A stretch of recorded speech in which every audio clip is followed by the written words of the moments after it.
Rico! ভাই Rico তুমি আসছো না কেন? আল্লাহ আমি নিতে পারবো না আল্লাহ। গাইস, হঠাৎ একটা খবর শুনে হৃদয় হয়ে গেল জখম। আজকের ভিডিও টোটালি অন্যরকম। প্রতিটি যোদ্ধা স্বপ্ন থাকে দেশের হয়ে লড়ার। জেবি চিতা ছিল এমনই একজন, এক সাচ্চা যোদ্ধা। ফ্রি ফায়ার স্পোর্ট জগতে এক পরিচিত নাম। 2022 সালে মাত্র এক পয়েন্টের জন্য তারা এফএফপিসি টুর্নামেন্টে কোয়ালিফাই হতে পারে নাই। এটার জন্য একটা কাটা হয়ে রইল তাদের জীবনে। আবার 2025 সালে এসে ভাগ্য যেন আবারও নিষ্ঠুর রূপ নিল। একটুখানি ভুল, নাকি সেটা আদৌ ভুল ছিল, নাকি সেটাও ছিল ভাগ্যের নির্মম এক খেলা। খেলতে চাইছে, মানা করছি, পরে না দিশও নিয়ে গেছে।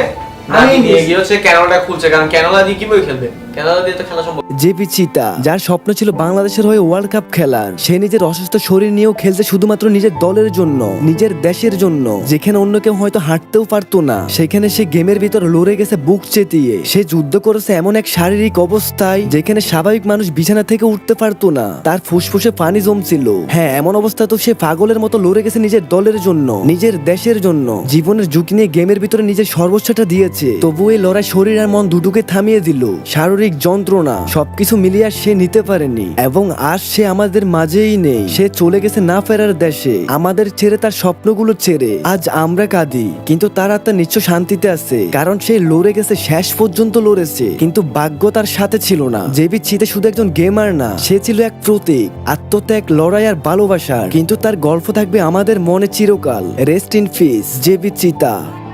আল্লাহ আমি নিতে পারবো না আল্লাহ। জেবি চিতা, তুমি সারা জীবন বেঁচে থাকবে আমাদের হৃদয়ে, প্রতিটি গেমের প্রতিটি শটে, প্রতিটি জয়, প্রতিটি পরাজয়ে। আর আপনাদের কাছে বিনীত অনুরোধ থাকবে, প্লিজ সবাই জেবি চিতাকে মাফ করে দিবেন। জানি সে তেমন কোনো ভুলও করে নাই, তারপরে অনেক মানুষ জানি না কেন তাকে হেট করে। আপনারা প্লিজ এসব হেটমেট না করে তাকে মাফ করে দিবেন, এবং যারা জেবি চিতাকে ভালোবাসেন তারা প্লিজ তার জন্য দোয়া করবেন। আল্লাহ যাতে তার সব গুনাহ মাফ করে দিয়ে জান্নাতবাসী করেন।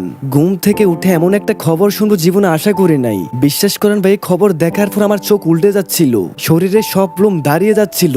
কেমনে কি যেন সবকিছু স্বপ্নের মতো। আই উইশ ঘুম থেকে উঠে যদি শুনতে পারতাম জেবি চিতা মারা যায়নি, কিন্তু সেটা তো কখনো সম্ভব না। তাই মনকে সান্ত্বনা দিচ্ছি আর কি। 2 দিনের দুনিয়া, তারপর মানুষের কত অহংকার। সবশেষে একটা কথা বলি, কে কখন মারা যায় সেটা বলা যায় না। তাই কেউ কাউকে হেট না করে চলেন একসাথে কমিউনিটিকে এগিয়ে নিয়ে যাই। আজ জেবি চিতা আমাদের ছেড়ে চলে গিয়েছে, কাল আমি থাকবো সেটার কি কোনো গ্যারান্টি আছে?